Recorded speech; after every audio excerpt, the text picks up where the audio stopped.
Vector নিয়ে যারা SSC 2026-এ আসো, তোমাদের যে বিশেষ এমসিকিউতে প্রবলেম হয়, সেই প্রবলেমটা আমি তোমাদেরকে শর্ট আউট করবো। দেখো, আমি একটা কোশ্চেন লিখছি, ও বিন্দুর সাপেক্ষে এ ও বি বিন্দুর অবস্থান ভেক্টর যথাক্রমে এ আর টু বি। এখানে এ বি এর ভ্যালু চেয়েছে, এ বি ভেক্টরের ভ্যালু চেয়েছে। এই ধরনের এমসিকিউ যদি তোমাদের আসে, তোমরা সবসময় এ বি অর্থাৎ বি হলো লাস্ট পয়েন্ট, এ হলো ফার্স্ট পয়েন্ট, এই ধরনের যদি কোনো আসে, ত্রিভুজ ফর্মুলার মাধ্যমে আমরা পাই ও বি মাইনাস ও এ।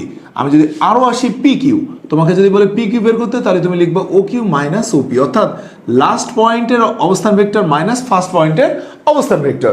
এবং এটা কেমনে আসে, কিভাবে আসে, এটা জানার জন্য সোহেল স্যারের গণিত ক্লাসে আসতে হবে। তো দেখো, এই জায়গাটাতে আমি তোমাদেরকে একটু বলি, এই ধরনের এতে যদি আমরা আসি, তাহলে এটার রেজাল্ট কী হবে। দেখো, এ বিন্দুর অবস্থান ভেক্টর এ আছে আর বি বিন্দুর অবস্থান ভেক্টর টু বি আছে, তাহলে এ বি ভেক্টরের ভ্যালু কি আসবে, টু বি মাইনাস এ। এ ধরনের এমসিকিউ অর্থাৎ এর পুরো বিস্তারিত জানতে সোহেল স্যারের গণিত ক্লাসে যোগ হও। সবাই ভালো থাকবেন, সুস্থ থাকবেন, আল্লাহ হাফিজ।